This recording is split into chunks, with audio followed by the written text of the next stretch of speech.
traditional way of working is that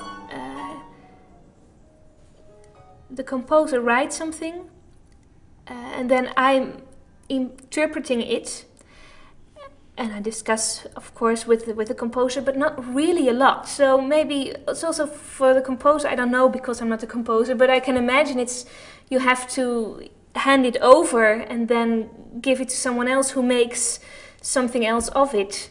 And maybe it would be nice to, well, mix the whole thing a bit more, and musicians being more a part of the creative process and the composers being more part of the performance or of the interpreting process. There's lack of time, there's lack of contact, and what happens then is that an ensemble is getting more and more like a small orchestra. So people are running in, playing their part, having a coffee maybe, and then they have to leave again to the next one.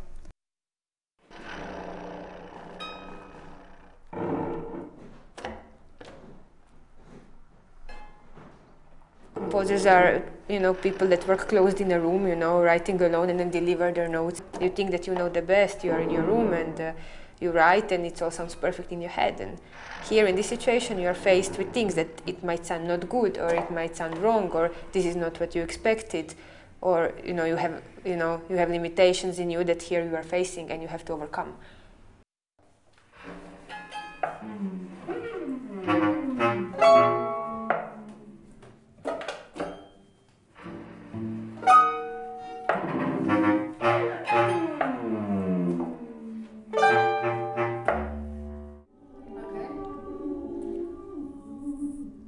So this goes on. You still play now? And then when the CD stops, Laura gives the cue for the next. And then we're going to whisper? Yes, only whisper. And then there will be music on the CD and whispering. Nice. Yeah, yeah.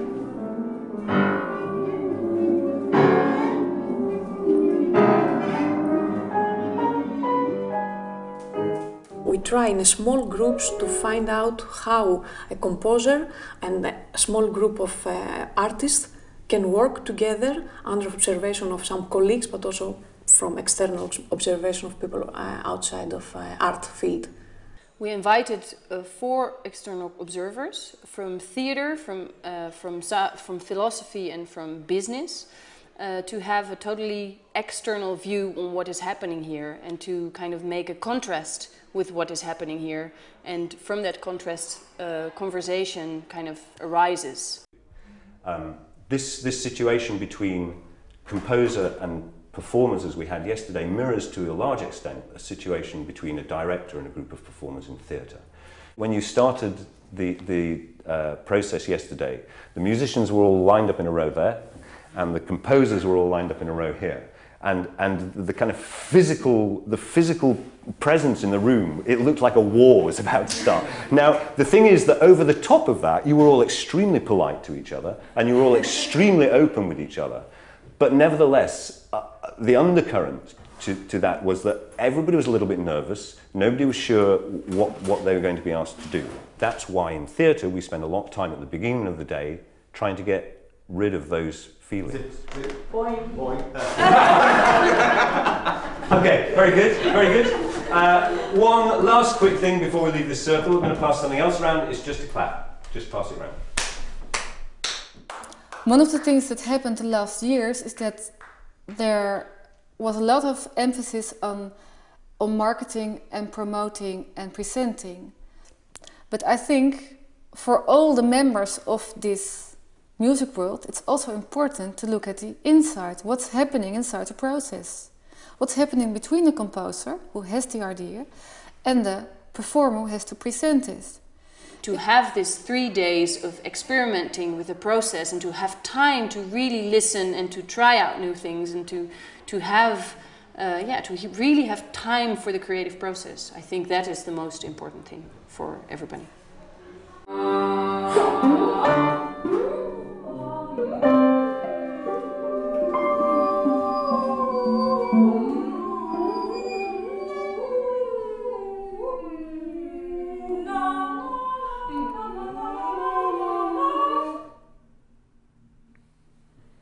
Yeah, that I like really much, the cutoff. Yeah. So, do you have any input? Like, what works for you? I have a question. Why do you make it so difficult for us?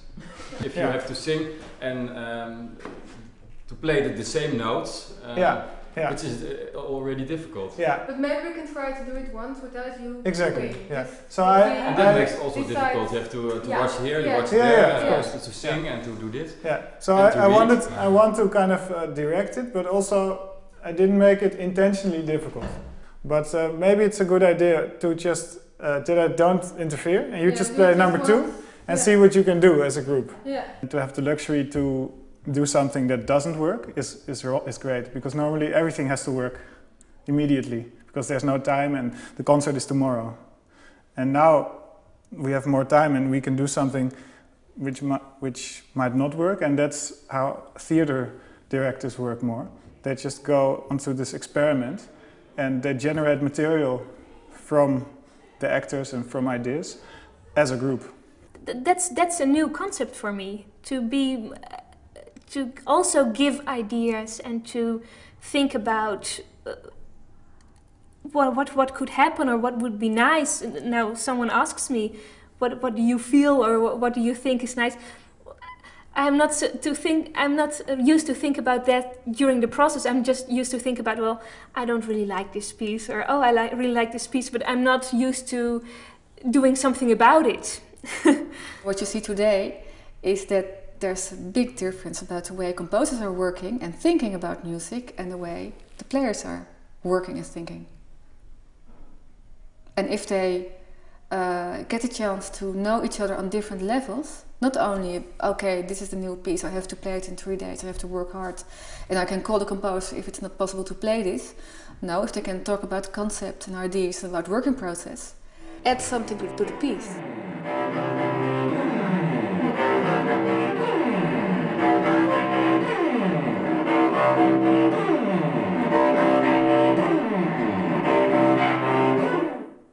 Yeah, okay. So no one really went to some extensive solo. Everyone's more or less stayed inside of their pattern limits. What do you think we could do?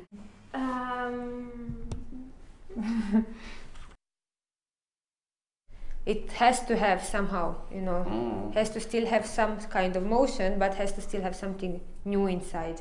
I don't mean to sound harsh, but I'm really uninspired at the moment. Okay, I can't think of anything to do, you know, and my finger's getting sore from this gliss. So you play something else than a gliss? Yeah, you have option to improvise, you know.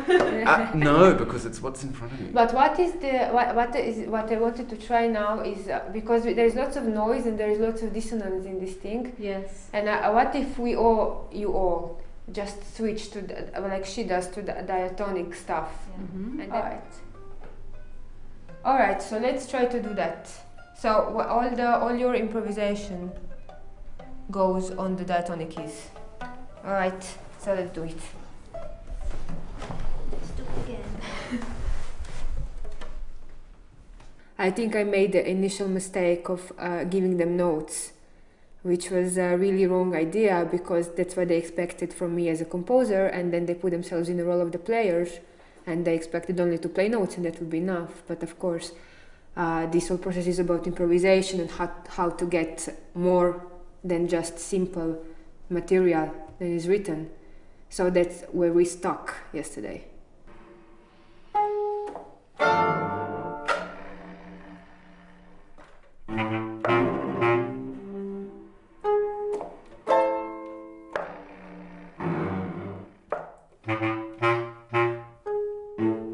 If somebody else gives you his idea and tells you how to do it without the space to put your own thing, your own soul inside, it is very difficult to be present, to be really present.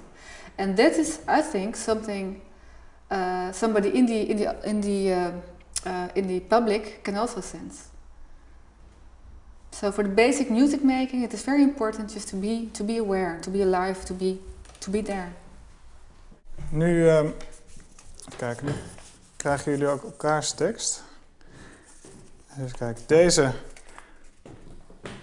Dan wil ik nog één keer alleen de piano solo, maar dan met andere tekst. Deze tekst.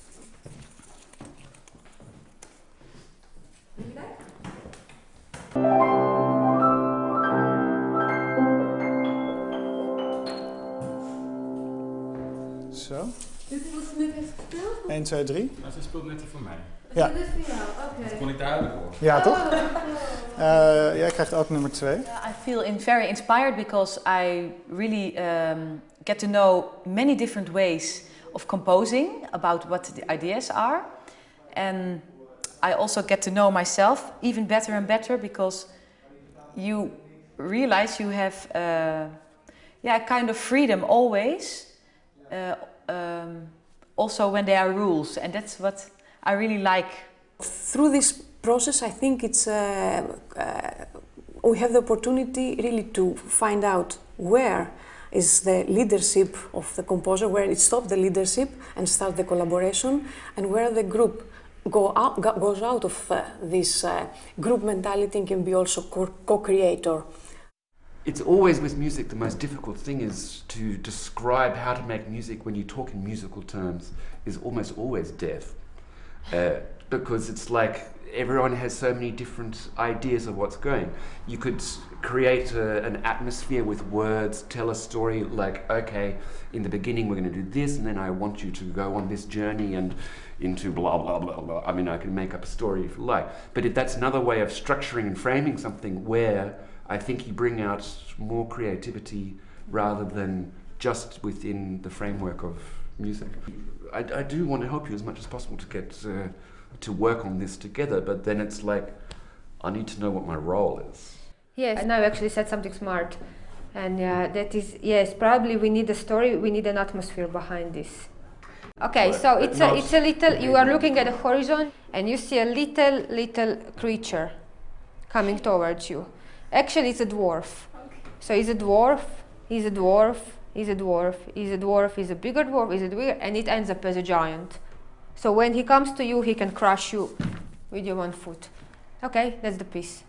But there were some interesting themes that I want to call your attention to. One is about what I'll call property relationships.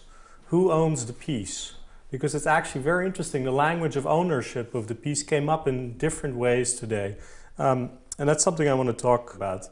So some of you really clearly have the model that the piece is the composer's. And what the composer intends really should, at the end of the day, regulate what happens. I heard composers jokingly say when they didn't particularly like or found interesting what was happening, remember, after all, this is my piece. Phrases like that really were used throughout the day. And that's interesting because it suggests that first owner keeps property rights. And that's surprising when you see how much extra work gets added, even if it's called interpretation. So as an outsider, I found that very striking, how important ownership is, and that the model of ownership is so strict, that we're not more flexible about who owns the piece.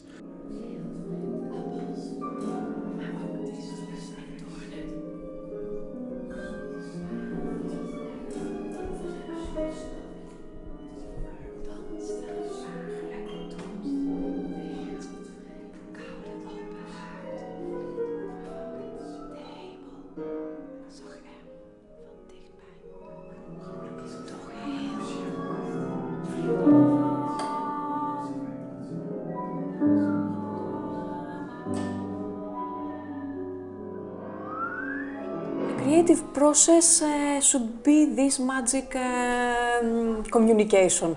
Otherwise, we have quite static and closed piece of art. I think it's also more fun, and I think for myself that's always the most important criterion. The more fun I have during a rehearsal, the better it will be. I think not only for myself but for the whole performance and for everybody. In the end, we did improvise, and I don't know how it was, and John was also thinking, well, I'm only thinking that it's very bad what I'm doing. but it wasn't. Well, maybe it wasn't very good, but it was. I liked it for the moment. It was very nice. We talked about it. We should do this every time. Maybe before in a rehearsal, or it's very nice. Yeah.